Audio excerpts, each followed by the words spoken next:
وہ منہ کے اندر ہی جذب ہو گئی ہے، تو اس صورت میں روزہ نہیں ٹوٹے گا، روزہ نہیں ٹوٹے گا۔ لیکن اگر کیا ہو گیا، وہ اس سے نیچے جا رہی ہے، حلق سے نیچے جا رہی ہے، تو پھر روزہ ٹوٹ جائے گا، ٹھیک ہو گیا؟ تو اس لیے یہ جو ہے، اگر خدا نخواستہ کسی کے ساتھ ایسا مسئلہ پیش آ جاتا ہے، تو اس کے لیے وہاں پہ اس صورت میں گنجائش کا پہلو موجود ہوگا اس میں سے، ٹھیک ہے نا؟ تو یہ انجائنا کے مریض کا جو ہے اس میں سے، ٹھیک ہے نا؟ اور اس کے اندر سے جو آپ لوگوں کے سے ڈاکٹرز ہیں اگر، تو ہمارے ایک مفتی صاحب تھے، ڈاکٹر مفتی عبد الواحد صاحب رحمۃ اللہ علیہ، ڈاکٹر مفتی عبد الواحد صاحب، تو وہ پاکستان کے بڑے مفتیوں میں سے تھے، ڈاکٹر مفتی عبد الواحد صاحب رحمۃ اللہ علیہ۔ وہ میڈیکل ڈاکٹر بھی تھے، MBBS بھی کیا ہوا تھا انہوں نے، کنگ ایڈورڈس میڈیکل کالج سے ڈاکٹر بنے تھے، اور عالم بھی تھے، مفتی بھی تھے، ٹھیک ہے نا؟ ان کی ایک کتاب ہے جس کا نام ہے مریض و معالج کے اسلامی احکام، مریض و معالج کے اسلامی احکام، ڈاکٹر مفتی عبد الواحد صاحب کی کتاب۔ یہ بڑے گمنام شخصیت تھے، بڑے گمنام شخصیت تھے، لیکن بہت بڑے مفتی تھے اور مضبوط مفتی تھے یہ ڈاکٹر مفتی عبد الواحد صاحب۔ تو ان کی کتاب مریض و معالج کے اسلامی احکام، ٹھیک ہے نا؟ انہوں نے ایک کتاب بھی وہ کی ہوئی ہے جس کا نام ہے مسائل بہتی زیور، مسائل بہتی زیور کے نام سے۔ تو اس طرح ہی مریض و معالج کے اسلامی احکام جو ہیں، اس کے اندر بھی حضرت نے تمام اس روزوں کے احکام کا بھی میڈیکل کے حوالے سے بھی ان چیزوں کو وہ کیا کرتے ہیں، بیان کرتے ہیں کہ بھئی کس کس صورت کے اندر سے کیا کیا وہ صورت ہوگی اس میں۔ تو وہ کتاب جو ہے اس کو دیکھ لیں۔ بعض جگہ کے اوپر حضرت کا جو ہوتا ہے مسئلہ، تھوڑا سا ہمیں تھوڑا سا اس سے وہ ہوتا ہے کہ ہماری رائے اور ان کی رائے کے اندر تھوڑا سا فرق آتا ہے بعض جگہوں کے اوپر، لیکن ٹھیک ہے نا؟ اور یہ ہے کہ ان کی ماشاءاللہ وہ بڑے تگڑے مفتی تھے، اور اس میں سے تو وہ کتاب آپ دیکھ سکتے ہیں، اس کے اندر جو ہے نا، تو مریض و معالج کے اسلامی احکام کے نام سے جو ہے نا، ٹھیک ہے نا؟ ٹھیک ہے نا؟ اس لیے حضرت نے بھی یہ مسئلہ لکھا ہوا، جو انجائنا کا جو مسئلہ ہے نا، اس میں حضرت نے یہ لکھا ہے کہ جناب انجائنا کے جو انجائنا پیکٹورس کے مریض اگر روزے کی حالت میں، ٹھیک ہے نا، یعنی گولی زبان کے نیچے رکھ لیں، اور اس کا خیال رکھیں کہ لعاب حلق کے نیچے اترنے نہ پائے، تو منہ کی اندرونی تہہ سے اس کے جذب ہونے سے روزہ نہیں ٹوٹے گا، اور اگر لعاب یعنی تھوک جو تھا حلق میں چلا گیا تو روزہ ٹوٹ جائے گا، لہٰذا احتیاط بہتر ہے، ٹھیک ہے نا؟ تو یہ اس میں حضرت نے انجائنا کا، ڈاکٹر مفتی عبد الواحد صاحب، اور ان کی کتاب ہے مریض و معالج کے اسلامی احکام، مریض و معالج کے اسلامی احکام۔ تو اگر انجائنا کے مریض نے اگر وہ گولی رکھ لی اور اس کا تھوک حلق سے نیچے نہیں گیا، تو روزہ نہیں ٹوٹا، ٹھیک ہے نا؟ روزہ نہیں ٹوٹے گا، کیونکہ وہ جذب ہو جاتی ہے منہ کے اندر ہی، جو گولی ہوتی ہے وہ جذب ہو جاتی ہے اس میں سے۔ PDF نہیں ملے گی، مشکل ہے اس کی PDF نہیں ملے گی اس کی، اس میں سے کیا پتا ہو، شاید یہاں پہ ڈرائیو میں کہہ رہے ہیں یہ، شاید کیا پتا کسی جگہ کے اوپر، تو مریض و معالج کے اسلامی احکام، ٹھیک ہو گیا جناب علی؟ یہ تو تھا ہمارا اس میں سے۔ اب ہم آتے ہیں جی زکوٰۃ کے متعلق۔ اب میں آپ کو زکوٰۃ کے متعلق پہلے ایک سمپل سی باتیں بتاتا ہوں، تاکہ اس سے آپ کو کچھ نہ کچھ وہ ہو جائے گا، پھر ہم اس کو کل پھر ہم پورا اس کو لے کر چلیں گے۔ دیکھو بھائی، زکوٰۃ جو آتی ہے وہ بنیادی طور پہ آتی کس کو ہے؟ اس کو آپ نے ذرا غور سے سننا ہے، میں ایک خلاصہ آپ کے سامنے رکھوں گا، اور اس خلاصے سے آپ کے سامنے بڑی چیزیں حل ہو جائیں گی انشاءاللہ زکوٰۃ کے متعلق جو ہے۔ زکوٰۃ جس بندے کے اوپر واجب ہوتی ہے، فرض ہوتی ہے، وہ اس نے چار چیزوں کو دیکھنا ہوتا ہے، چار چیزیں۔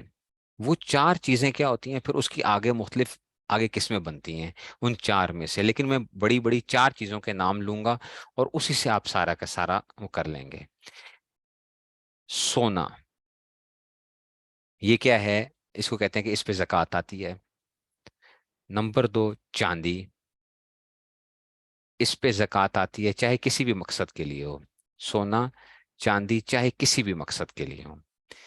تیسری بات، نقدی، کیش جس کو آپ کہتے ہو، نقدی کیش، کسی بھی اس میں سے آ جائیں، کسی بھی فارم کے اندر وہ کیا ہوا ہو۔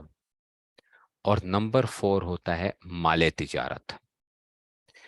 جب آپ نے اپنی زکوٰۃ کیلکولیٹ کرنی ہوتی ہے، تو آپ کے سامنے یہ بڑی 4 چیزیں ہوتی ہیں، آپ نے ان کے اوپر زکوٰۃ نکالنی ہوتی ہے۔ زکوٰۃ آتی کیسے ہے، کیا ہوتا ہے؟ لیکن پہلے میں آپ کو یہ چیز سمجھاؤں گا کہ سونا، چاندی، نقدی اور مال تجارت۔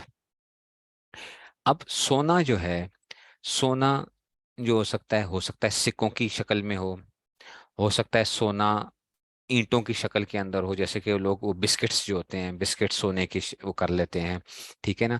سونا زیور کی شکل میں ہو سکتا ہے، ٹھیک ہے نا۔